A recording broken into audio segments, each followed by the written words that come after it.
Akhunjurel ci doomam dis na lool yow sama yaay jeey. Thank you mama for the 9 months you carried me all those pain suffering. Waaw Abu ak Papa ñu ngi seetaan Gambian Talents Promotion ndax mashallah li ngeen di def jaar na yoon lépp luy mbóot dañ ko génne indil leen ko kon gars yi dee leen ko gàtt ndax lépp lu leen jox rek noonu la li nëbbu li réer lépp dañ ko feeñal. Gambian Talents Promotions ñu ngi leen di bëggee di wax gars yi nañ ko seetaan ndax lépp lu leen wax loolu la dinañ leen génneel mbóot yi duñ bàyyi dara dara du des kon Gambian Talents Promotions yéena ko dagati Abu ak Papa ñu ngi leen di bëggee saa su ne. Yow laa bëgg yow laa miin yow laa loo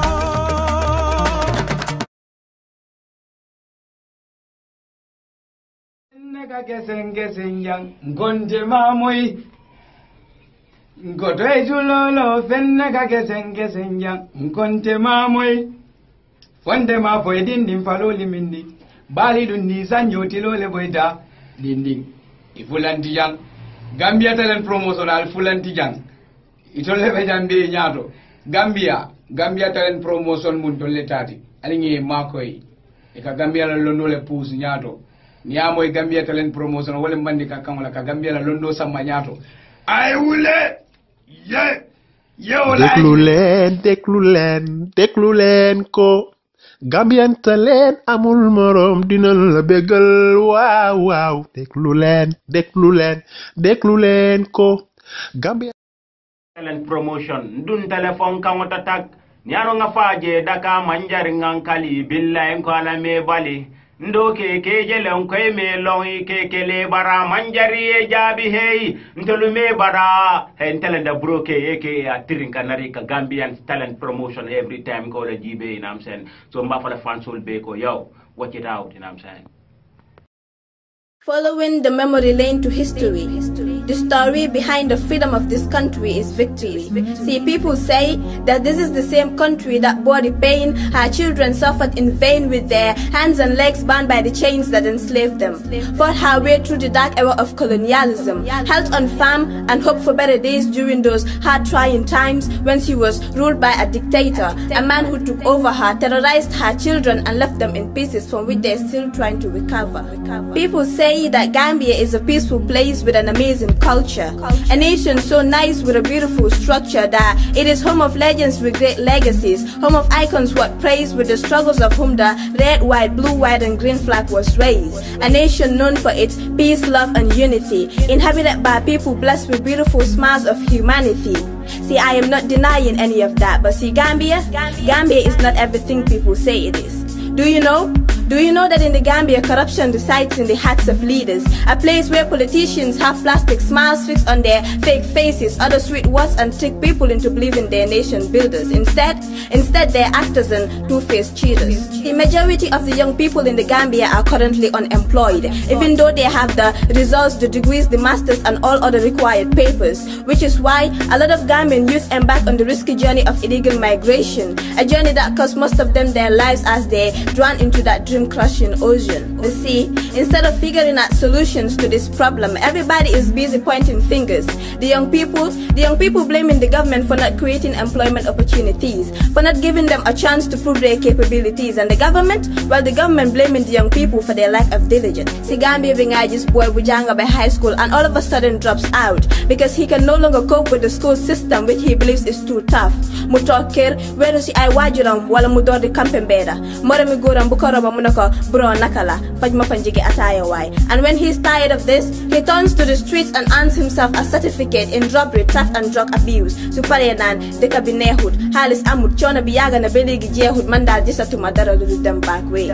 See, in this country, everybody dreams to live in luxury, but instead we dwell in never-ending poverty. Do you know why? See, I'll tell you why. It's because in the Gambia, people don't oppose each other with new ideas or innovations. No, in this country, people compete each other with juju and witchcraft. kuneka di hole someone with bad intentions. So do not be surprised that there is still no development in our nation. See, we are blessed with beautiful black skins, but we have hatred and jealousy in the blood flowing through our thickest veins. Just for power, people in this country commit the darkest sin. The Gambia being just could rare so anye warudundewo surere, even though more than half of the Gambian populace practices agriculture. In this country, a man can rape an innocent girl, take away her pride in the silence of the night and get away with it because we are so blinded by our culture. Lumagana na hadis Gambia why we don't even support our own. Being just a promoter who is willing to pay hundreds of thousands of dollars to a foreign artist but is never willing to do the same for his own. So for Gambian artists we ought to show the number of people you find them you can count and know why Chete is with foreign artists be new way. Kuneka diligently Harris for clothes and tickets, all of that just for show. I mean, I know the Gambian music industry has some whack artists who already release crappy songs, some who are too busy hating and beefing on each other, which is totally all wrong. But there are a few good ones who are hardworking and have proven to be strong. So why can't we appreciate and support our own? Legi funi duga si deka bidega New Gambia. Well, I tell you something, there is no New Gambia. There is just a new government ruling over the old corrupt system, a system under which we are all victims. In this so-called New Gambia, everybody writes and says what they want and call it democracy. Well, I don't know if it's just me or everybody else is actually turning democracy. To the new government, we know y'all want to make our nation rise, turn it to a country that will take all by surprise. But see, even development comes with a price. We had voted for change once. Who says we can twice? Power of freedom.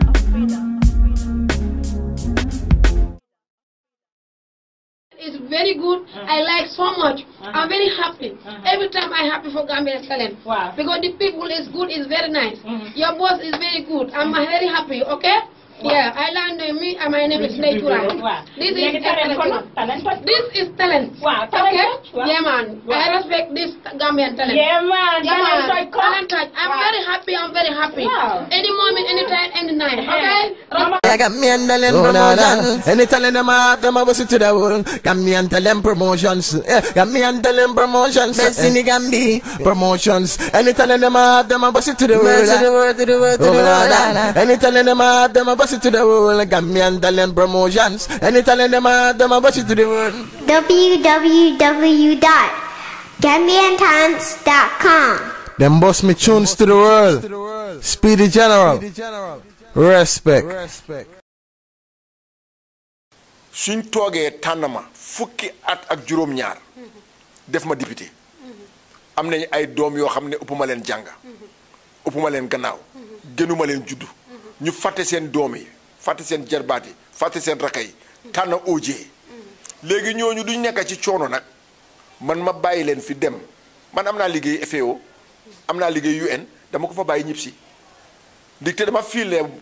war naa fay ñoo ñu njukkal ba man bañ nekkee ci ci taranga dëkk bi neex man lañ jiital kon nag su dëkk bi naxaree ñoo ñu nekk ci coono man lañ war a gisaat ma jiitu leen di leen waxal looloo nekkoon suba diggante ak Yaaya Jammeh dama daan wax te kenn mënu maa noppiloo dama wax dama def benn mooy ñoom biñ defee déclaration ne dañoo toog ñaari at ma wax leen ne man ànduma ci te ànduma ci bëj démba ndaxte ñoom dañ warut a toog sax saka be di wax ñaari at kon nag ba ne ñoom illegal government lañ ñu jàpp ma tëj ma waaye fekk tamit soo demee to the point newspaper si seen archive si Yaaya Jammeh bañ ñu roane ñun ministre yëpp biñ coup d'état yóbbu ñu NIA ba mu fa ñëwee seet suñu li ma ko wax kenn waxu ko dama ko ne Yaaya Jammeh mu ne ma ne ko xam nga ne li nga def du yoon du dëgg te nag Gambia jàmm lañ ko xamee woon Afrique yëpp boo fi ëpp a jàmm moo tax Human and People Rights Commission bi ñu samp ko fi léegi nag yow soo ñëwee génnee fi jàmm jooju duñ la mus a baalaal soldat yëpp a ngi taxawee seen fetel ma wax ko li ma neex taay boobu kii naka la booy bi Fatara Touré moo ko doon binda mu dem Amérique te amoon benn newspaper moo ko daan binda kookoo ngi alive suñ ko laajee mu de ba pare looloo tax man time bu nekk dama daan def interview independent newspaper dama defa ñoom interview foo naa ñaari fan ci la leen tëj lakkaleen waaw Taranga FM dama def interview ci Alexa ñu arrest leen tëj leen radio FM 1 Christine Singh dama defa moom interview ñaari fan ñu jëli ko. maa ñun ëllëg kon du ñu jëli. déedéet léegi Yaya Jammeh nekkaatu fi. déedéet waaye léegi jàmmaa fi ne lu neex nit wax lu neex nit def. déedéet lu neex nit wax waaye ñu ngi door journaliste ak di ngaaña journaliste. waaw moom laa dafa rong loolu nag man moom laa ñun ñëpp wax nañ ne. loolu dóorante yeeg reyante warut a amati. waaye damaa ñaan nit ñi tam ne ñu ànd ak sago. ànd ak xel ànd ak dal. ñun ñëpp dañ war a xam ne nit la ñu joxante respect bu doy. tuumaalante bi na jeex. xasante bi na jeex. ñàkk a buggante bi na jeex. man dama foog ne ba Yaya Jammeh demee rek. ñun ñëpp dañ war a jàng ci ñaar fukki at ak ñaar yooyu nga xam ne coono rey taka daxa dóor jeex na. waxante lu bon jeex na. tànn ci kii joolaa la kii pël la kii olof la kii soose la jeex na. kii sëriñ la kii gourmet la jeex na. man nag foofu laa ko wéer dama ne. koo xam ne yaa ngi ñëw pour support OJ nga ne da nga koo support nag pël laa. baalal naa la bu ma sànni carte. bi ko newuloo ci dëgg. yàlla suy tànn duy tànn di xeet jikko laa tax muy tànn. moo tax man bokkuma ci tribalisme. ñëpp xam nañ ne man su ma ay pël Fuuta la. suma particulier la ñëpp jàlloo. dégg naa pël. waaye soo gisee may lakka olof. bugguma bokka ci tribe bugguma bokka ci xeet. dama ne réew mi nañ leen fàtte xeet fàtte diine gis réew mi joxal réew mi bokka kéene bokka xalaat bu rafet pour gis ne réew mi dem na kanam pour ëllëg su njaboot gi mën a njëriñ. waaw loolu am na solo loolu parce que yaa réew soo fa nekkee da nga war a seet luy doxal réew mi comme ni mu ko dee waxee rek bala ngaa laajte suma réew lan la defal yow loo defal sa réew boobu am na solo lool ba pare démocratie dafa ànd ak responsibility ñu bàyyi suñ xel rek te delloo xel si yàlla te xam ne Gambia ñun ñëpp a ko moom yàqute su amee rek ñun ñëpp a koo fiil te xàcc boo xàcc rek sa morom nga laal kon nag ñu bàyyi suñ xel oncle OJ ba tey rek ñu duggat ci collation bi suñ jeexalee PPP xam naa ne PPP dañ koo gàttal rek parce que amuloo taay ñu la war a xaar ñu ngi bari so ñu duggat si collation bi nga wax ñu history collation bi fan la collation bi commencé ñan ñoo foom collation bi ñaar kan moo njëkk a contact sa morom. waaw collation bi nag dafa important trop dafa baax bi ko man ku dee déggal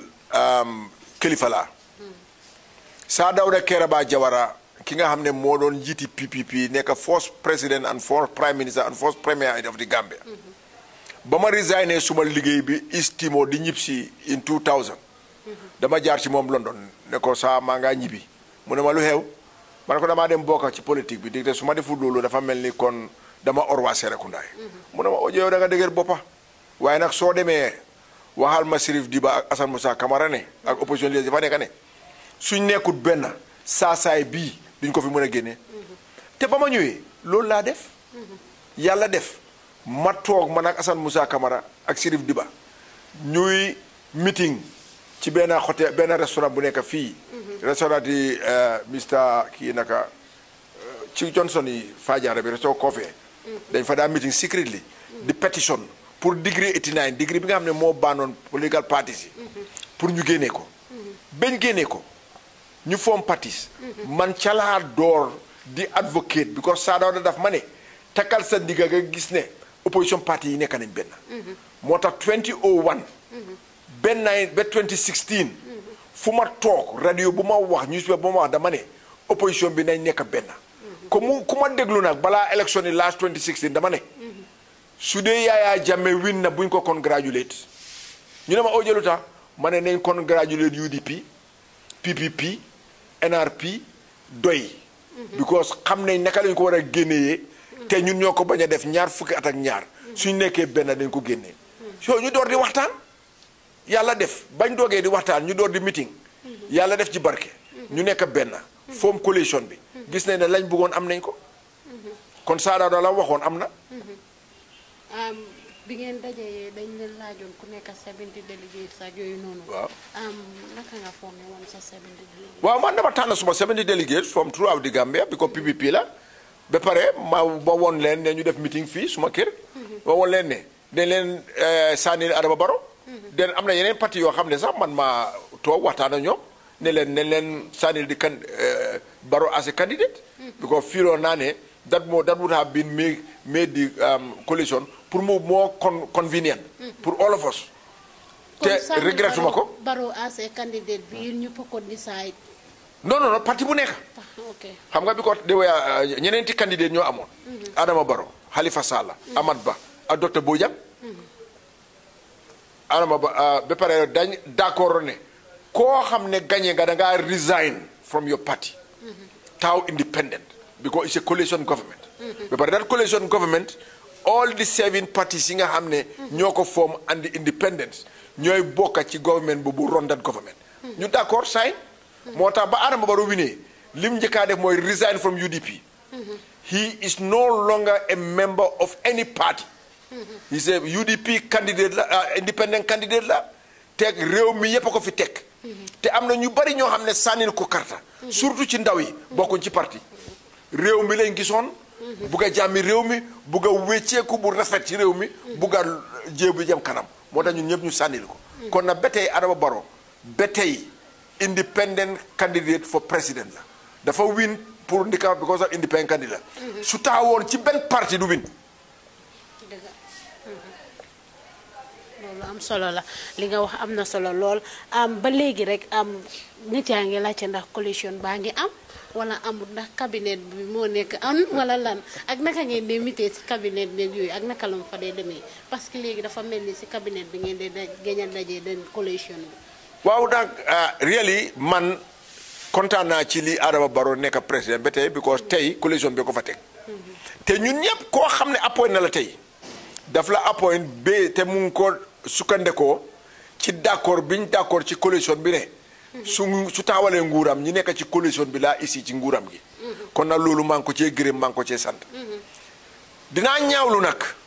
li nga xam ne ñun ñëpp parti bu nekk demal na boppam. waaw boobu dinañ di te baala ma rek déedéet baala ma di te xam nañ ne ba ñoo wax ñetti at. ñun ñëpp xamoon ne ci président élection xëj na ci. ci parlementaire élection bi ci la xëj. council élection bi ci la xëj. te dañ ne woon dafa nekk a coalition government. government boo xam ne dafa taxaw pour reforms of the civil service jagalaat civil service bu gën a baax because time PPP Afrique yëpp civil service yi Gambia moo gënoon World Bank dañ fi daan yónnee ay nit pour ñuy study fii ñu ne ñu reform security service bi the army and the police ñu ne ñu reform economy bi ñu ne ñu reform the constitution Yaya Jammeh yàq na constitution bi nekk na amee na ko ba nga xam ne constitution bi nga xam ne moom la nit ñi voté woon 1997 ab bi fi nekk tey dafa ute looloo waroo nekk the agenda of the coalition government moo tax these reforms dañ ci war a delluwaat gis ne yàlla def na léegi ñu ngi def security service reforms waaye day war a def yeneen reform waaye ci process bi parliamentary election bi di jot si mu am parti yoo xam ne ñoom ñu ne duñ taxaw waaw ñu bari sax oncle Ojo ñu bari sax looloo tax génnuñ buñ defee suñ soobee bi parce que ñun doon def soobee di wër around di laajte lu tax nit yi génnuñ pour sànni karta ñu ne comme yéen ñu taxaw leen coalition ku nekk sa parti la moo xeexal ku nekk sa bopp la moo xeexal si kaw loolu sax yaa ngi doon def benn interview yaa ngi wax ne Lawyer Darboe su fekkoon ne mu ngi si biti kononte coalition bi du am wax nga loolu si sa biir interview. loolu dama ko waxoon ci rally Latrikunda bi ko dama mer. ndigte dama ne man de man tey suñ ma waxoon ne jaami Gambie a jëm kanami Gambie mu ngi ci pour ma tas PPP ma tas ko. ndigte PPP ak parti yëpp ak ñun njiit yëpp Gambia moo ñu gën a important lu mu yàgga dañoo dee bàyyi fi Gambia suñ parti yi dinañ dee bàyyi fi Gambia moo tax fu ma taxaw ma ne ana Père Ndiaye kana ko ëppoon daraja fii dee na bu yàgga jaxumpa kana ko ëppoon daraja ana JC Faye ana Sirif Diba ana Sirif Cissé ana Amankaañi ana ñooñu ñëpp Oje dina dem Ousseynou dina dem Adama dina dee ñun ñëpp dinañ dee bàyyi fi Gambia kon nag man dama jàppane su ma liggéey pour li ma bàyyee suma njaboot suma ay doom ak suma ay sët loolu laa war a tiitaroo waaye dul man li ma am ku toog nag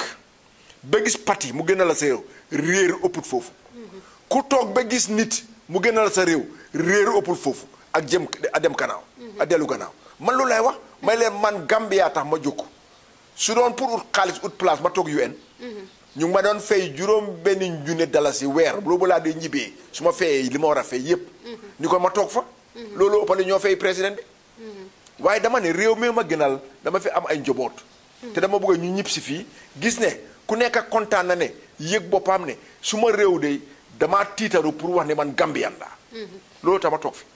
kon si parliamentary election bi xanaa discourse leen members yi coalition waaye dañ toog rek gis ku nekk ngay fàttal waaw ca waxtaan la tasaaroo dañ doon waxtaan waaye mënuñoo d'accord ci kàddu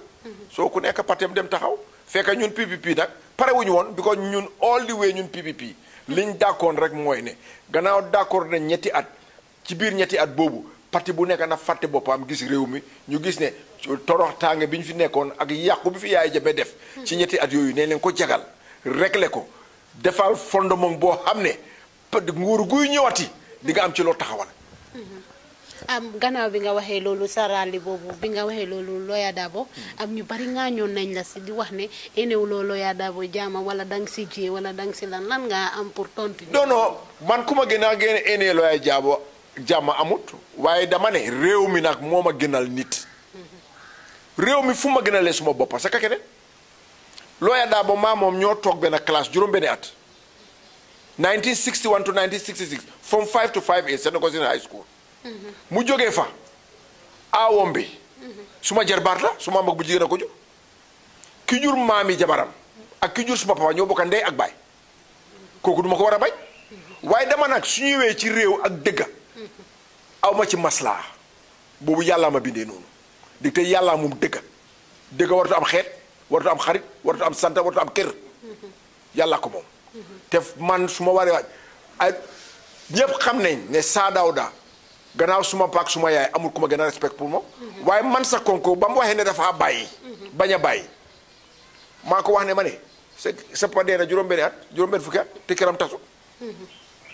kon yow ku la wax ne soo fi jógee Gambia tas waxu la dëgga te time boobu maa ngi am 40 something years su ma mënee wax Saa Dawda dëgga saka keneen man réew mi laa gis yàlla laa gëm because tey man ci li ma nekk nii xam naa ne am na ku ko contrôle man suma kër papa maay juróom-ñaari doom suma néegi yaay maay ñeneent li ma am nii suma mag yi elloo nañ ko suma rakk yi elloo nañ ko waaye yàlla moo ko contrôle kon dama ci sant yàlla kon nag ci sant yàlla boobu nag su ma ci doxalul dëgga kon weddi naa yàlla mu nekk lu am solo mbokk yi comme nuñ leen ko waxee rek yéen a ngi seetaan seen Tambambalu show ba tey ak Uncle OJ gis ngeen ko comme nu leen ko de waxee saa yi nekk rek réew mi ñun ñëpp a ko bokka te soo gisee ñëpp form coalition bi nii dañ bëggoon changes dañ bëggoon réew mi dem si kanam dañ bëggoon séentu suñ boppa feneen waaye du ay xeex ak ñiiroo ŋaaroo parce que réew mi ñun ñëpp a ko bokka soo ñu taraay ñu liggéey bàyyi wax bu bari bi suñu réew bi dem si kanam Uncle OJ ba léegi rek ñu si waxtaan bi ñu doon wax affaire coalition bi right now ni lu mu bëgg a laajte nag coalition a ngi am dëgga parce que am na benn temps toog ngeen ñu dégg ne yow bokkuloo si coalition bi ak ñoom Halifa Sallah bokkuñ si coalition non xam nga loolu wax ju ñaaw rek la moo tax man yooyu du ma leen dee tontu dama ne su dee Adama Barrow coalition bee ko tax mu nekk président dina fal ministre ku nekkul ci coalition xam nga loolu common sense la te ba tey maa ngi nekk ministre am na ñoo xam ne sax nekkuñ ministre sax ñu ci coalition bi Halifa Sallah ba tey mooy part of the coalition te ba tey mosu ñoo toog ne tas nañ di executive committee of the coalition te executive committee of the coalition the chairperson mooy Mrs Fatoumatta Jallow Tambajang vice président bi ak Dembo Bojang mooy di co-chair the secretary general of the coalition is Halifa Sallah te mosu ñoo toog ba tey musa toog ne tas nañ committee boobu kon dafa mel ni coalition committee boobu ba tey moo fa nekk su fa nekkee ci turit fekk deful liggéeyam it moo fa nekk waaye jotee wuñ tous ñun ñëpp a bokka woon jubluwaay bokka kéenee dama ne nag kéenee boobu nag ci Gambia moom lañ war a continuer te fàtte suñ boppa fàtte mbiri parti bañ jeexal transitional government yi Adama Barrow den parti leader bu bugg a taxaw parti bu bugg a taxaw nga taxaw fekk boobu gis nañ ne li ñu war a liggéeyal doomi Gambie yi liggéey nañ ko ci coono bi ñu jógee ba nga xam ne am nañ fondement boo xam ne léegi góor gu war a toog di nga am ci loo liggéey am ci loo taxaw last year coow bi bari woon na fi lool sa benn deputy permanent secretary ak nga ne doo liggéey ak moom lana waraloon loolu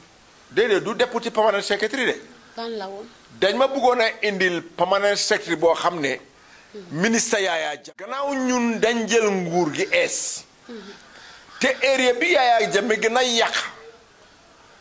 mooy civil service bi area bi Yaya Jammeh gën a yàq mooy agriculture ma ne Ousmane Jammeh biñ ma bëgg a indil nekkoon agriculture permanent secretary Yaya Jammeh def ko ministre mënuma understand lu tax léegi ñu bëgg ko jëlee ci biti mu ngi liggéey ak Concern Universal as a project manager ñu bëgg ko ici permanent secretary agriculture ceeka ci biir agriculture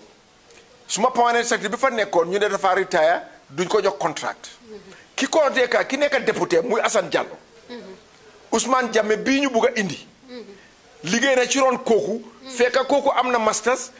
am BSc Ousmane Jammeh liggéey ci kaw ron kooku ñetti at door a dem university but because ba mu nekkee university ki gënoon a ci ñi te gënoon a takkan diggaam ci yëfi youth activité Yaya Jammeh ci la bokka Yaya Jammeh yi nga xam ne xalaatatut civil service mi ne dafa am procédure dafa am système mu tas yépp lu ko neex def jël ko rek teg ko ci kaw nit ñi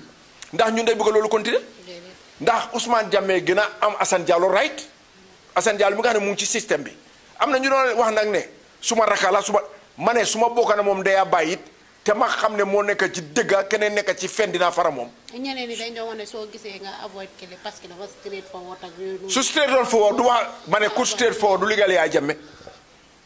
ku straight forward du liggéeyal Jammeh nga xam ne Yaya Jammeh reykati nit la sàccakat la kan ku straight forward moo liggéeyal Yaya Jammeh ku la wax ne liggéeyal na Jammeh télévé invite ko man maa moom ñu dibéet dafa fen he is as crooked as Yaya Jammeh all of them man dinaa liggéeyal sàccakat reykati nit ba pare ma ne bokk ma ci te mun ngaa design mun ngaa bàyyi what's the problème man Yaya Jammeh offal na ma lu nekk amul ku mu yónni wut ma ne du ma liggéeyal soldat dama ne ba soldat yi kuyee Kwame Nkrumah ñun ñooy Nkrumah yi si boy si Gambia fii laa ne du ma liggéeyal nguuri soldat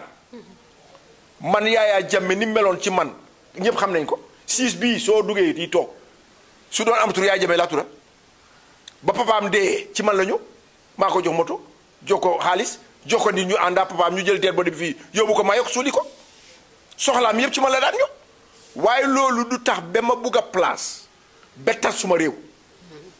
because yow doo fekk nguur goo xam ne nit ñee ko fa teg in a free fair and transparent manner nga jël fetel nangu ko ba pare man mi nga nangu suma nguur ma dellu su liggéey la kon nag dëgga su la sa xaj réeré rek ne ko óojee fa la bon em man naka laay nekkee ci nguur gu ñu overthrow bàyyi di ami boobu ooyaat ma ne naa liggéey nguur googu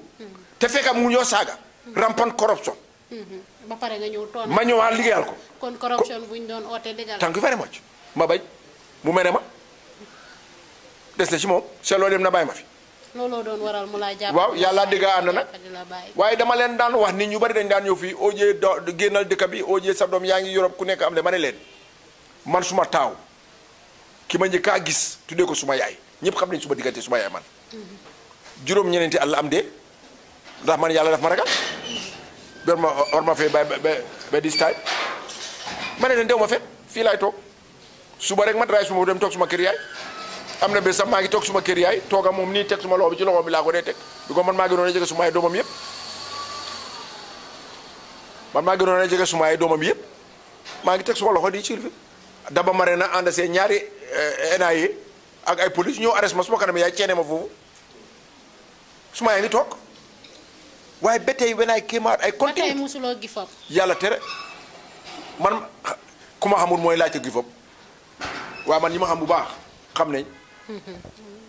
doomu réew bu baax noonu laay def mbokk yi waxtaan baa ngi neex ba mënuma wax APS International Limited te ñu ne nag feccum liir bu neexee rek ndey jaatee sa mbagee boo gisee ñu mën a toog fii di wax rek APS International Limited ñoo ñu dooleel ñoo sponsor programme bi lépp loo leen bëgg a yónnee rek ci wàllum yónnee xaalis yéen ñu nekk Europe ak foo munti nekk rek wax naa la ne yónnee ko foofu noonu ak sa gaay dinañ ko jot doo fa dem ñu ne la amuñ network wala network bi dafa dem wala amuñ xaalis wala courant dafa dem loolu yëpp amul APS International Limited te gars yi comme ñu nga xamante ne yéen a nekkat ci dex gi bëgg a yónnee seen gars yi xaalis ak ay dundu dinañ ko jënd ba pare gars yi yóbbul leen ko ba si dex gi ba fuñ nekkati du la cost dara kon nag seeti leen APS International Limited ñu gën koo xamee si approve service ba léegi rek yéen a ngeen seetaan seen Tambambalu show ak Gaye Njoro rek ak OJ Jallow gis ngeen ko tey nag suma maam laa seet si waxtaan baa ngi neex torop suma maam la nag moo tax maa ngi ko tooñ nii ba léegi rek am bugg laa laaj ndax sa tëriyee si suñ jeexee da ngaa resign. waaw c'est nga man place taxutoon ma bokk coalition bugg a réew mi bugg a suma njaboot te su ma ne suma njaboot mooy koo xam ne suma doom la bokk naa koo xam ne suma sët la bokk naa bi ko réew mi dañu ko dénkoon nit ñee ñu ko dénkoon kon ñooñu man ñi ko dénkoon for 29 years ñëpp suñu njaboot lañ léegi su dee ñun jóg nañ toog ay kilifa d'accord ci ñetti at wër réew mi yépp yàlla def nag man ba ñoo wër réew mi dama bokka ci ñi àndaa Adama Barrow yàlla def time boobu Ousseynou Dabo ñu ngi ko téye Amat Bah nekku fi Gomes nekku fi Mai Fatty nekku fi man ak Khalifa Sallah ak docteur Aïssatou Touré ñoo ànd ak Adama Barrow wër réew mi yépp kaatoom be koy na campagnal ko te fuñ taxaw ñetti at la ñoo wax yàlla nag suy may kilifa muy kilifa diine muy kilifa aada mayu la am mayu la doole mayu la xam-xam kàddu la jox si gis nañ ne yàlla yónent yi mu fal yépp ay baadoole lañ woon waaye joxu leen xaalis kàddu la leen jox kàddu googu lañ toppa ba tey man ma nekk sëriñ yéen ngeen nekk sëriñ kon nag dama ne gannaaw man bokkoon naa ci ñi wóor Gambia ne ñetti at te ba tey bañ toogee ba tey musu ñoo toog as coalition pour waxtaani yëfi ñetti at bañ waxoon ndax dañ bu ko wécci kon na dafa mel ni man ci loolu la war a téye bi ko dama fil ne suñ ko waree wécci sax kenn amul right bi pour wécci ko te tooguñ waxtaan li te ñun ñëpp a ci toogoon waxtaan kon nag man dama ne su ñetti at bi passé am na njunne Gambien ñu fi toog mun na ñëw ci suma place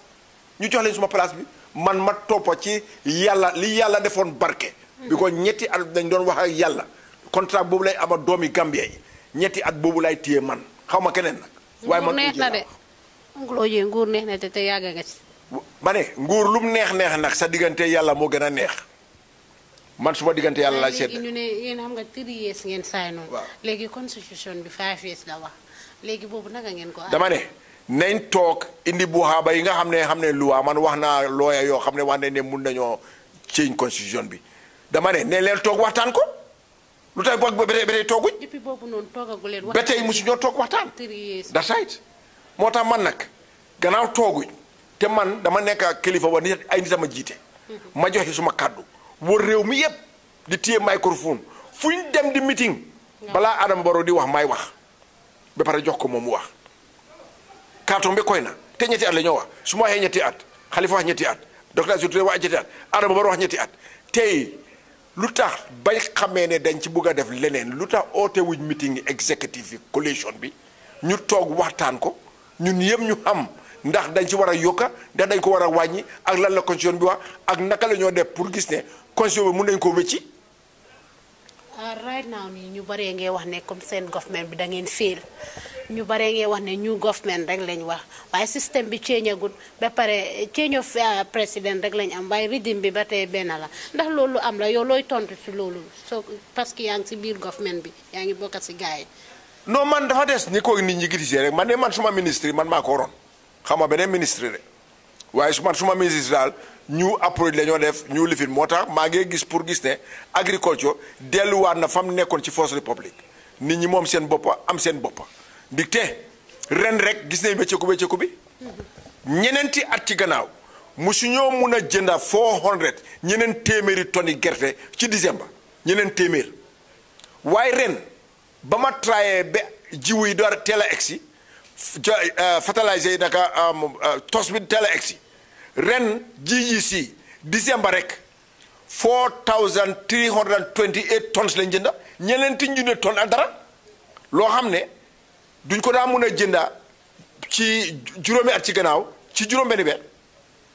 dama bugga nag li fi nekkoon First Republic nga xam ne dañ dee jënda 200,000 tonnes ñaar téeméeri junne tonnes yi gerte loolu laa bugga mu dellu si wax te man ma fa nekkee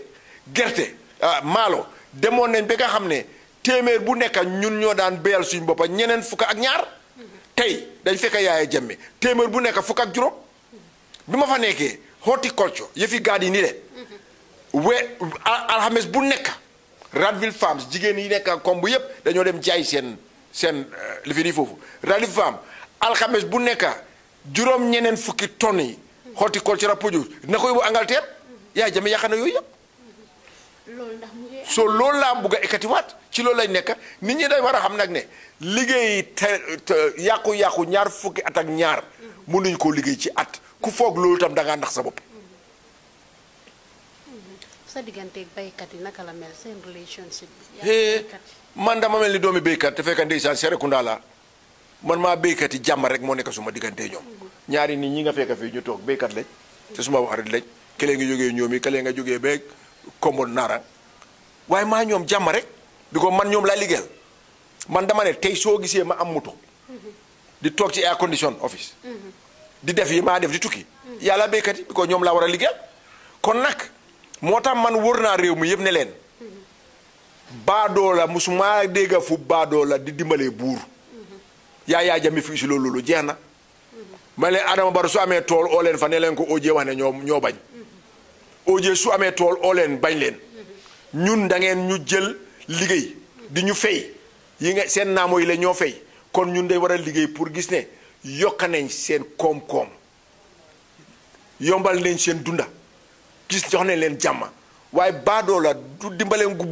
buur moo war a dimbale baadoo la yooyu is finished jeex na du amati. sa ministre bi naka la nekk di woge hand in hand with yeneen ministre yi pour Gambia bi dem si. waaw xam nga foo ñu am this co-relationship moo tax c'est team moo tax ñu am cabinet nga xam ne major decision bu ñu war a jël foo ñu dem cabinet agree ñu door ko implement because xaalis bii ñëw ministre of finance laa jaar am nañ léegi am ministre of trade because foog li ñoo béy dañ ko dee jaay am nañ ministre of external affairs because ñun suñ diggante yeneen réew yi foo ñu jaarale ko ministre of external affairs moom kam ministre yëpp dañ bokka ba pare local government béykat yi laan bi ñoo use ministre of local government la so di government dafa nekk team te dama ne team bi yëpp ñoo ko bokk moo tax ma ne leen fàtte suñ bopp gis réew mi di te team boobu réew mi la boral liggéeyal te team bi suñ féelee ñun ñëpp a féel duñ bëleem kenn gañee nag ba am ndam ñëpp a am ndam moo tax ñun ñëpp tey suñ jubluwaay suñ kéenee suñ takku suñ yëpp dafa war a nekk pour ñu gis Gambia gi rek li ñu wax ne wécceeku lañ bëggoon wécceeku béeku ko nit ku nekk ci Gambia dafa war a gis wécceeku bi fiil ko ci yaramam ne wécceeku am na mooy gis ne yombal nañ seen dund. Uncle OJ nag balaa ñoo dem si lu indi coolu yëpp waaw balaa ñoo dem si loolu duma fi ñëw te waxtaanuñ si Faraba incident bi nga wax si tuuti parce que si government bi nga bokka te lii ñëpp a ko naxarlu right now nii xool yëpp a ngee naka la ñëpp a ngee jooy fu mu nekk nii ku nekk a ngee moon because youth si ñoo gaañu soo seetee ñaari xale yu njëkk a gaañu kenn ki 18 years la am kenn ki am 17 years te kenn ki moo nekk benn doom si papaam te loolu dafa métti dóor nañ fa ay kilifa yi nga xamante ne lii na ma gis ne right now nii Gambia bi soo ko seetee affaire yi land issue bi nii dafa commencé di indi problème si Gambia bi parce que da ngaa gis alkaali yi dañoo jël benn land jaay ko ñetti nit wala ñu jël benn land jël benn interest yi benn nit against whole community mu nekk li nga xamante ne ñeneen ñi soo leen déggee nuñ dee waxee because week before last National Assembly members yi demoon nañ fa ànd ak environmental agency yi call nañ Julakee sax di ko wax ne pour mu stopagum bañ def investigation yeeg yooyu ba pare moom mu ne du stop dafa liggéey li moo liggéey loolu yeneen yi ñu bari ñu ne loolu soo gisee ñooñ di am power ak loolu yëpp dañ government bi moo nekk si gars yi seen gannaaw ñoo leen dooleel moo tax ñu mun a am power boobu pare foofu soo fa demee yaa ngi gis ne dañ ko bañoon ba para yi sax dañ leen fa tabaxal benn néeg bu nga xamante ne foofu lañ nekk di gaat laan boobu noonu soo yow loolu seen government bi naka ngeen si nekk di def ak affaire laan issue yi nii bari ba bugg a dee te affaire laan issue bi mu ngi indi problème gis nañ fi bu taaneene bi kooku dem jënda bàmmeel te ñooñu ñu ne balaa jawara government bi sax ñooñu ñu ngi sul foofu noonu te mu taxaw fu dëgër naa dafa am ay kayitam yow loolu seen government bi lan ngeen si nekk di def ak right now nii. li ma njëkk a wax rek mooy ñuy baalu Gambien si yëpp because li xew Faraba Banta dafa ruslu dafa nekk loo xam ne tam daw na yaram man musuma bugga yi fi rey nit te dama foog ne ñun suñ time tam dinañ make sure ne loolu du fi xew waaye gannaaw lii xew na te am na ay man agriculture laa nekk waaye am na yeneen fànn yoo xam ne ay ministre yoo fa nekk te dégg naa président bi li mu wax ne nañ ko investigate te liñ ci war a def nañ ko ci def bugguma PM léegi wax loo xam ne gannaaw président bi wax na man ma wax ci waaye li ma ñaan Gambien si mooy génne nañ fi coono buñ fi delloo si coono Yaya Jammeh dem na rey nit bari woon na takka nit bari woon na dóor nit bari woon na loolu dafa war a stop te mënuma understand tam ne suñ security force nañ wax ne mënuma understand lu tax ñu war a yóbbu ci village boo xam ne day am problème live bullets boobu mënuma ko understand soo léegi yooyu yëpp dañ ko war a xoolaat xalaat ko bu baax te gis ne security reform yi ñu doon wax léegi mu ngi wane ko nii nañ leen seet ñi nga xam ne ñooy sol uniforme ñu seet leen bu baax vérifier leen bu baax seet ku nekk mooy kan ak mooy lan loolu dafa important yëfi laan nag ci Kombo dafa serious fi mu nekk nii te yàlla def na minister of local government foo naa ne mu ngi moom it mu ngi woo liggéey pour ñu am land reform because nit sa maam du dalal sa maamaati maam duñ dalal ay nit ba pare yow laan bi nga amoon nga jaay ko yëpp ba pare léegi da ngaa dem dal ci kaw li sa maam li fi noonu du dëgga du yoon Serekunda Bakaw Latrikunda Dipakunda Talinding Fajikunda Latrikunda Sabiji Abuko yëpp Sukuta moo ñu dalal waaw kon ndax léegi Sukuta day am right pour ñëw Serekunda fi ñu sampaagut addi kay maa nii ñu ne dañ koo jël because of seen maam yee ñu dalaloon fi du dëgga du yoon am na ñoo dégg na maa leen na dégg Kombo fii ñu ngi wax ne ñoom seen maam lee leen dalaloon te yow sa maam ba moo dee sa paju doogut waaw sa maam lu mu joxe yow loo ci doon ndax sa maam amutoon right ni yow sa maam moo la ëpp right because su du toon sa maam doo judd loolu nag dañ koo seet bu baax ndig de li nga wax dëgg la suñ ci doxut def ci liñ ci war a def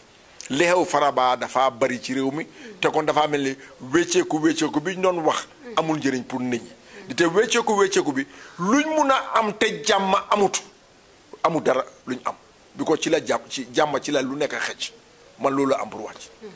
jërëjëf sa kàddu rafet na comme ni ma la ko waxee rek su ñëwee ba fii waxtaan ak yow te waxuñ affaire yi Faraba bi dafa ni du leneen ñu ngay jaale rek ñu si gaañu noonu di leen wax ne fuñ jógee yana leen gënal fu ñoo dem te gars yi dolli muñ rek te xam ne àdduna moom nii la waaye nag Gambia ba tey rek man lu ma dee wax saa yi nekk Gambia la suñ Gambia la ñun ñëpp a ko bokk kenn moomut ko amul soose amul manjaago amul joola amul pël amul tukulóor Gambia suñ réew la nañ ko bokk liggéey ko bàyyi wax bu bari bi bàyyi affaire yi tribalisme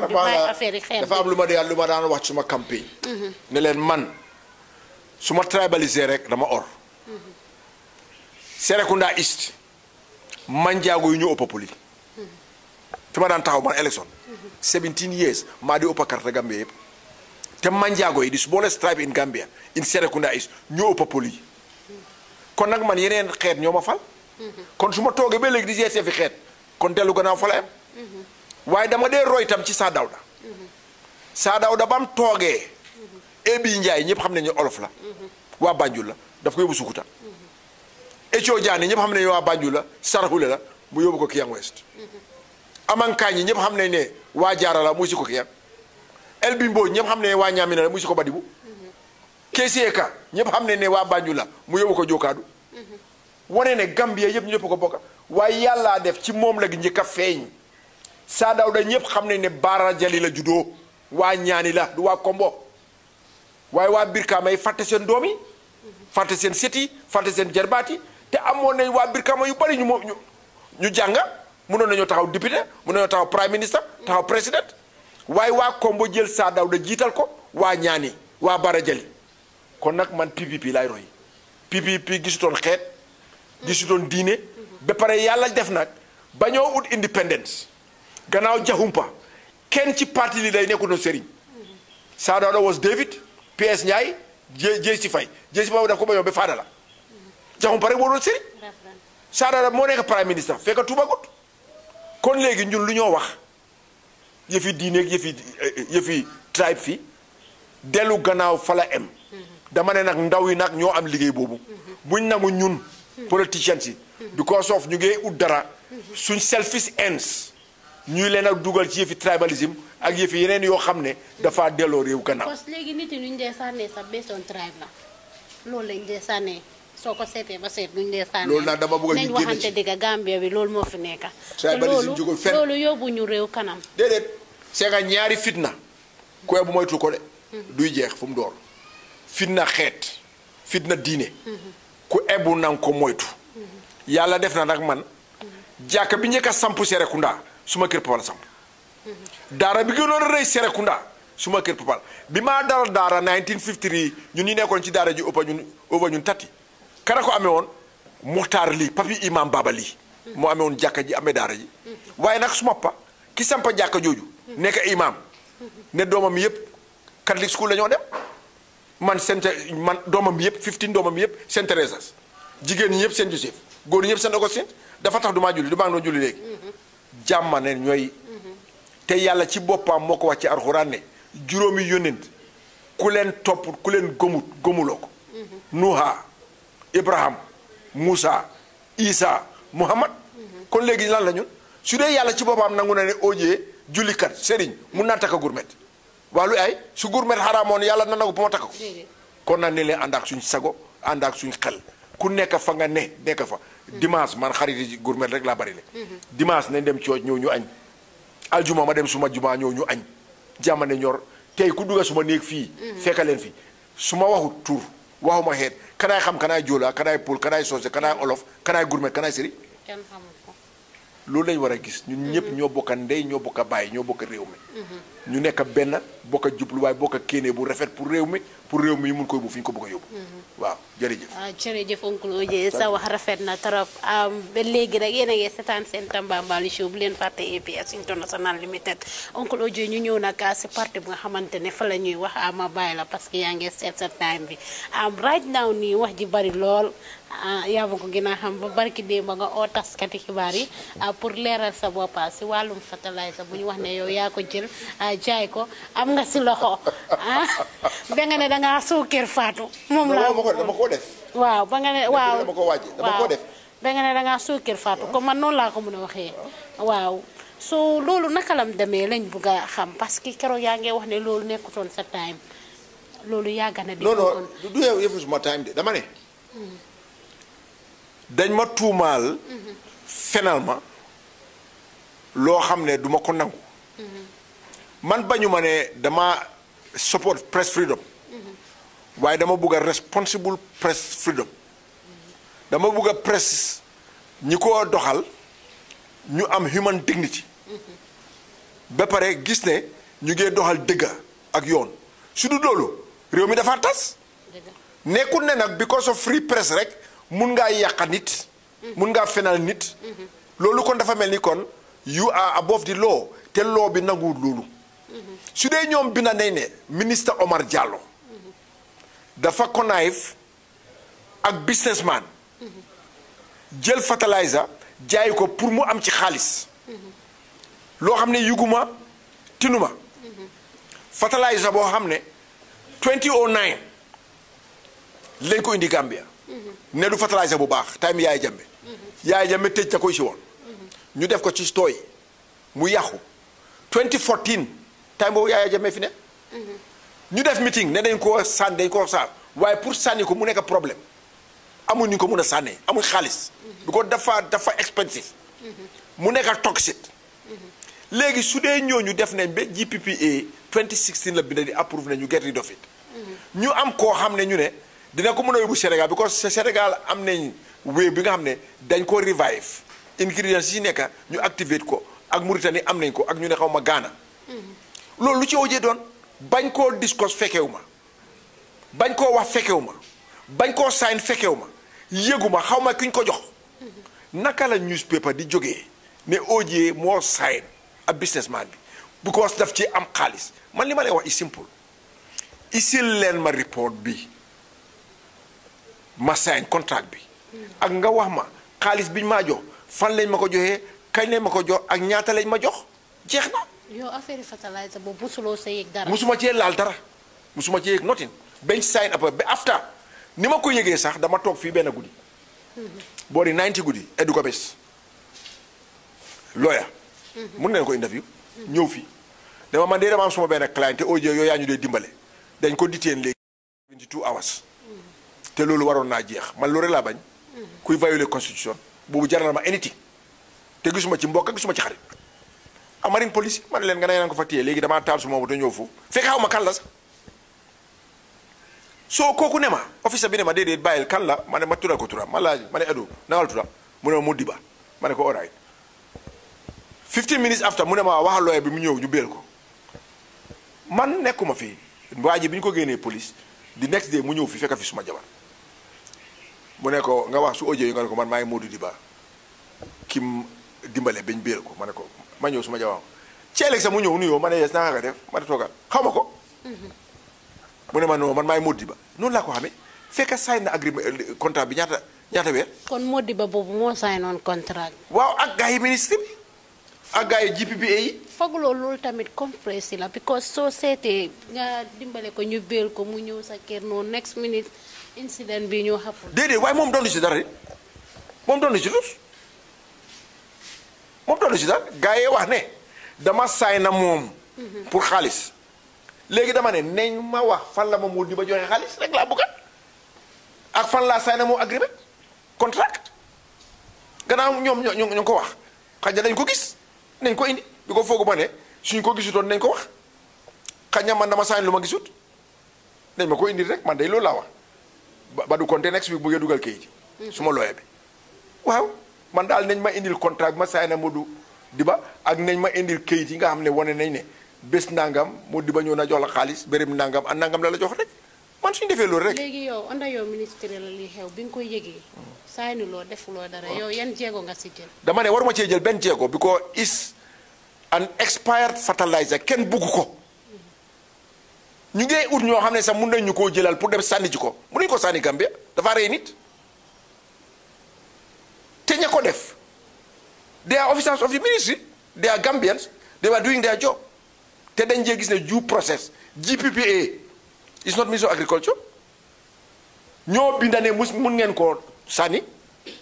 because ñoo am authority te ñooñu they are under the presidency not under OJ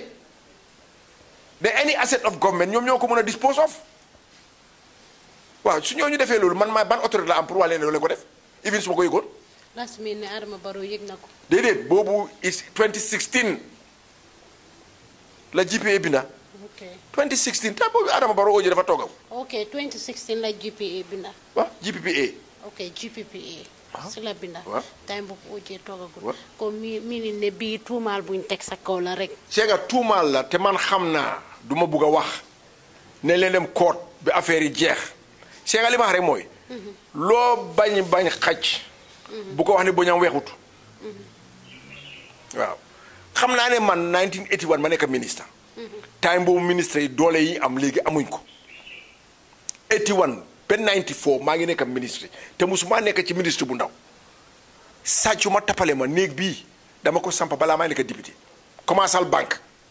ñoo ma jox loolu ma samp ko maa ngi liggéey banque dëkk suma kër papa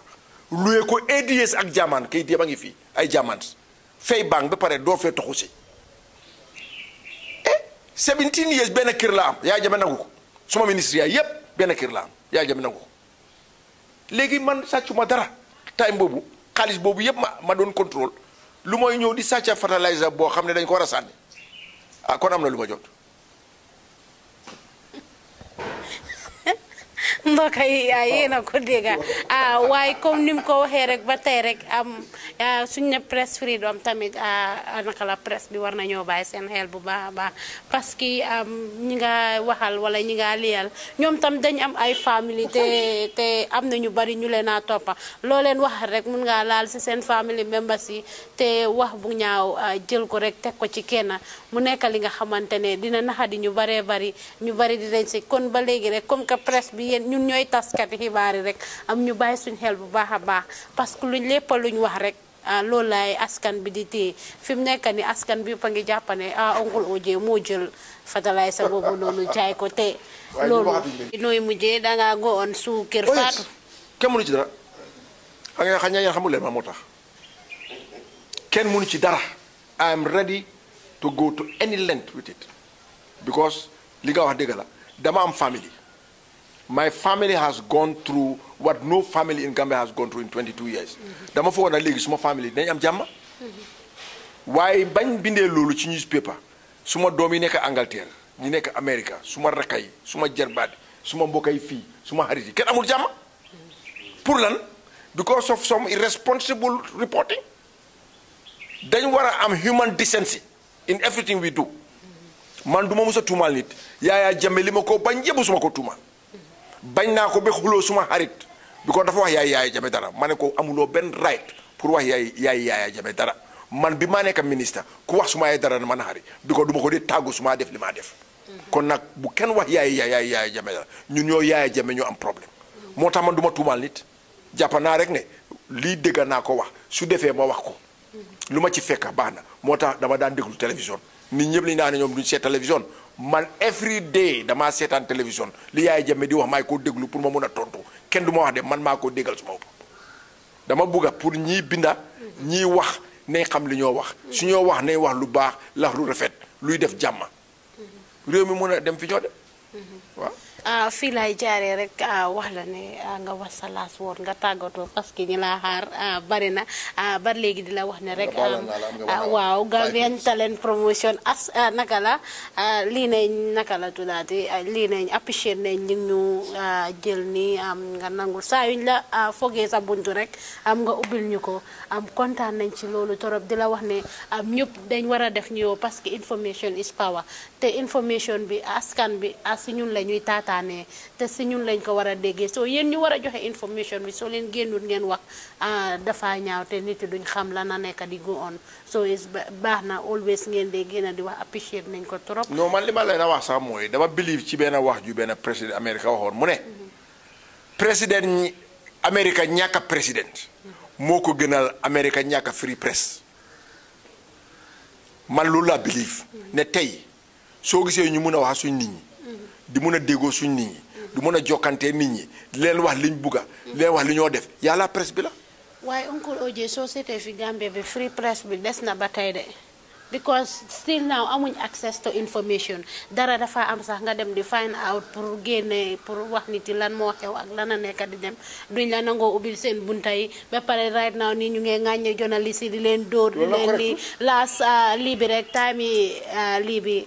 mayoral election ci rek suñ caméraman beleen ne le dañ ko dóor yu métti gars yi APRC yi dañ ko dóor yu métti ñu àndoon ak Rambo dóor ko dóor yu métti te amul si boobu afta tamit bu gars yi UDP yi demee bundi kër Fabakary Tombong Jatta tamit same thing lañ defoon te xam nga right now nii mu ngi bari ñu ngi dóor journaliste yi di ŋàññe journaliste yi te journaliste yi ñoom yéen lañ fi nekkal koo wax mu ne la génneel suma story bi suñ génnee si yow story bi nga xam ne neexu la si nga wax de waaye suñ la defee front page ku nekk naa jëndal leen newspaper non li ma baala ma rek li ma bëgg a mooy ñun njiit yi ñoo war a wax ak suñ nit ñi man de am naa mun naa ekkati suma loxo ci kaw suñ PPP members yi nekk Europe Amérique yëpp dama leen téléphone ne bugguma kenn saaga ci seen online li fi nii la naka la tudda seen gars yi di téléphone social media bi di ma saaga man leen bu kenn tontu Gambia fii doole musa dégga ñu ne PPP jote naa kii man nekk naa Serekunda 17 years member of parliament musuñu am one police case between my supporter and my opponent supporter because man Khalifa Sallah Pandura Seydi Jaite ñun ñu doon taxaw foofu yëpp waa Serekunda lañ dañ am right pour taxaw right bi ma am right boobu la ñu am suñ nit ñi nag toogee nag ba décidé man lañ bugga dama war a kontaan waaye waruma tapaas loolu la dama war a kontaan waaye waruma tapaas kenn ba pare dama war a respect ñooñu ne dañ doon ut placement waaye nit ñi man lañ ko jox su ma loolu doy leneen du ma doy dama bëgg a ñun njiit yi ñu door di wax suñ nit ñi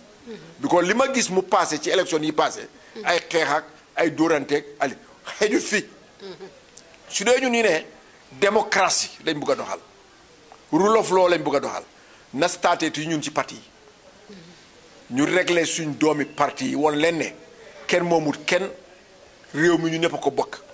right bi nga am pour nekk sa parti moom la Paate am pour nekk ci partim moom la Samba am pour nekk ci partem ñun ñëpp a em man moo tax man ay APRC yi ñëpp xam nañ suñu xewlee environnement maa ngi fa UDP noonu because dama feel ne ñun ñëpp we are Gambians su dee man mun na am xariti Gurmel sa ka xariti APRC diine gën a dis politique ma ne xanaa xariti APRC sa bokkul si réew mi ku nekk am nga right pour bokk fu la ne man I don't care man I go with everybody waaye man amee PPP su parti politique dooree bay faral suma parti waaye su boobu jeexee am with everybody dama bëgg a ñun Gambians yi ñu gisee noonu politique ne it's high time ñu gis ne politique yëfi mbokk la yëfi doomi bàjjen la kafree la war a nekk jàmm am waaye di dóor nit ak di saaga nit ak loolu dellu gannaaw fa la am loolu daal mun naa koo ñaan nit ñi ne léegi with the new dispensation ne leen jéem ñun leaders yi ak suñ nit ñi ñëpp ñu jéem gis ne jàmm am na ci réew mi fitna na fi jeex bokkoo bennoo buggante yërëmante loolu la réew mi xamoon time bi First Republic bi man de loolu laa bëgg mu dellu si waat because man time boobu doo dégga ñu reyante doo dégga ñuy dóorante politique bi dafaa dem ba jeex doo dégga benn xeex te ñooy tax day naan sànni karta loolu lañ bugga moo tax loolu laa leen a ñaan ne ñun léegi da ngeen war di ñu invite ci seen programme yi ñuy wax suñ nit ñi ba pare foo invité doo leen ñëw ah déedéet waaye da ngeen ñu man de musulama invité doo leen ñëw ah man de musulama invite maa ngi nii kañ ngeen ma invite non yow moom suñ tasee yow sax da nga di wax waaw mu ko jeex na jërë ngeen jëf thank you waaw jërë ngeen jëf mbokk yi lii laa leen amaloon si seen Tambambalu show si Gambian Talents Promotion ñu leen ko defal every Wednesday ak Saturday à 5 o'clock every time Saturday nag dinaa leen indil Pa Modou journaliste bi nga xamante ne moom leen dóor si Faraba case bi dinaa leen ko indil ñu def ak moom waxtaan bu yaatu jërë ngeen jëf ñu jox leen dégg daje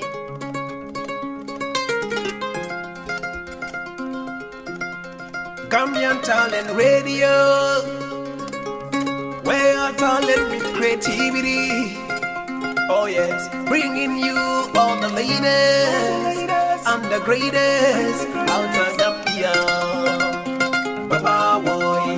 advertise with us and let your client grow like never before. Oh yes, advertise with us and let your client grow like never before, yeah. You're listening to us 24 hours a day on www.gambiantalents.com or through your mobile device through TuneIn. Gambian Talents, where talent meets creativity. We're here for the Gambia homeland.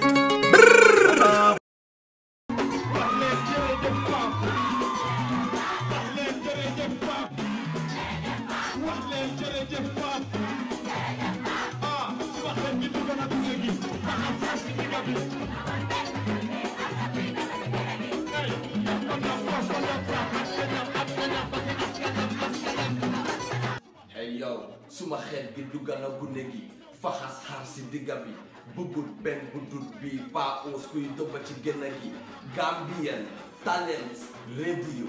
wala boobu Gambian Talents Radio di bëggee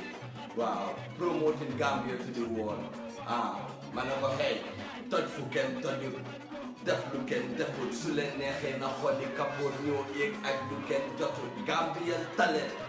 up to any level better than the devil any beat nga jox ma ma lekka baseline di beat to treble paako suñ doole emul moo tax kenn duñu fi batul su dee nañ baxal ñoo raw gaas raw ketul ñam ñëw te duñu daw roof seen loxo setul ma pëndal faxas bépp ñu daw laaxu seen loxo setul toj Gambie toj Sénégal suy armée may général bi at may Macky Sall. Following the memory lane to history, the story behind the freedom of this country is victory. See, people say that this is the same country that bore the pain her children suffered in vain with their hands and legs bound by the chains that enslaved them, fought her way through the dark era of colonialism, held on farm and hoped for better days during those hard trying times when she was ruled by a dictator, a man who took over her, terrorized her children and left them in pieces from which they're still trying to recover. People say that Gambia is a peaceful place with an amazing culture. A nation so nice with a beautiful structure that it is home of legends with great legacies, home of icons what praise with the struggles of whom the red, white, blue, white and green flag was raised. A nation known for its peace, love and unity, inhabited by people blessed with beautiful smiles of humanity. See, I am not denying any of that, but see, Gambia is not everything people say it is. Do you know? Do you know that in the Gambia, corruption resides in the hearts of leaders? A place where politicians have plastic smiles fixed on their fake faces, utter sweet words and trick people into believing they're nation builders. Instead, they're actors and two-faced cheaters. The majority of the young people in the Gambia are currently unemployed, even though they have the results, the degrees, the masters and all other required papers, which is why a lot of Gambian youth embark on the risky journey of illegal migration, a journey that costs most of them their lives as they drown into that dream-crushing ocean. You see, instead of figuring out solutions to this problem, everybody is busy pointing fingers. The young people blaming the government for not creating employment opportunities, for not giving them a chance to prove their capabilities, and the government blaming the young people for their lack of diligence. See, Gambia being this boy Bujanga by high school and all of a sudden drops out because he can no longer cope with the school system which he believes is too tough. Mutokir, where is I wajuram wala mudor de kampembeda. Morami guram bukaroba munako bro nakala fajma fanjige ataya wai. And when he's tired of this, he turns to the streets and earns himself a certificate in robbery, theft and drug abuse. Suparianan deka binehud halis amut chona biyaga na beligi jehud mandal jisatu madara do them back way. See, in this country, everybody dreams to live in luxury, but instead we dwell in never-ending poverty. Do you know why? See, I'll tell you why. It's because in the Gambia, people don't oppose each other with new ideas or innovations. No, in this country, people compete each other with juju and witchcraft. Kuneka the whole someone with bad intentions. So do not be surprised that there is still no development in our nation. See, we are blessed with beautiful black skins, but we have hatred and jealousy in the blood flowing through our thickest veins. Just for power, people in this country commit the darkest sin. The Gambia being I just could real so anye warudundewo surere, even though more than half of the Gambian populace practices agriculture. In this country, a man can rape an innocent girl, take away her pride in the silence of the night and get away with it because we are so blinded by our culture. Lumagana na this Gambia being why we don't even support our own. Being I just a promoter who is willing to pay hundreds of thousands of dollars to a foreign artist but is never willing to do the same for his own. So for Gambian artists we ought to show the number of people you find them you can count and know why Chete is with foreign artists bring you in. Kuneka diligent Harris for clothes and tickets, all of that just for show. I mean, I know the Gambian music industry has some whack artists who already release crappy songs, some who are too busy hating and beefing on each other, which is totally all wrong. But there are a few good ones who are hardworking and have proven to be strong. So why can't we appreciate and support our own? Legi funit duga si deka bidega New Gambia. Well, I tell you something, there is no New Gambia. There is just a new government ruling over the old corrupt system, a system under which we are all victims. In this so-called New Gambia, everybody writes and says what they want and call it democracy. Well, I don't know if it's just me or everybody else is actually turning democracy. To the new government, we know y'all want to make our nation rise, turn it to a country that will take all by surprise. But see, even development comes with a price. We had voted for change once, who says we can twice? Power of freedom.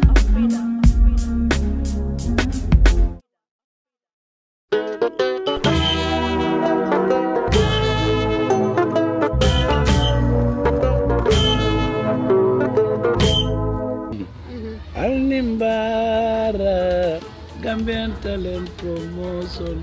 Al-Nimbara, Al-Lodulala, Al-Bekarandirola,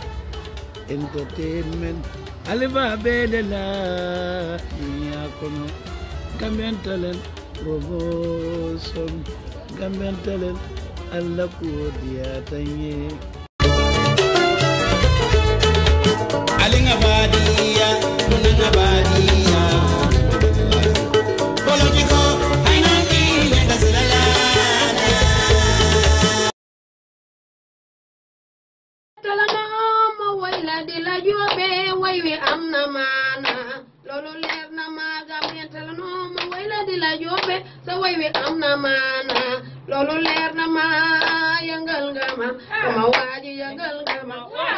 Yai chai, so yai barki de mo yai dedi alas. Ani rapali ufas, takota fasada, fasanga sakanam. Nasi to seginaw, masay khalade, kendo dem bala. Wa assalamu alaikum. Wa Gambian Talent. damaa wax ne la ku bëgg cuuraay rek ñëwal fii ci biir kër gi di Gambian Talents man day cuuraay maa leen defar cuuraay bu neex ci biir kër gii di Gambian Talents ma ne na xoolal cuuraay ju neex fii la ci biir Gambian Talents laj ko laj bu neex fii la ci biir kër gi jàmm ak salaam fii la ci biir kër gi namuñu salaamaaleykum namuñu Papa Ndiaye nag ñun lu ñu namu lu nekk rek ci biir kër gi Gambian Talents la salaamaaleykum.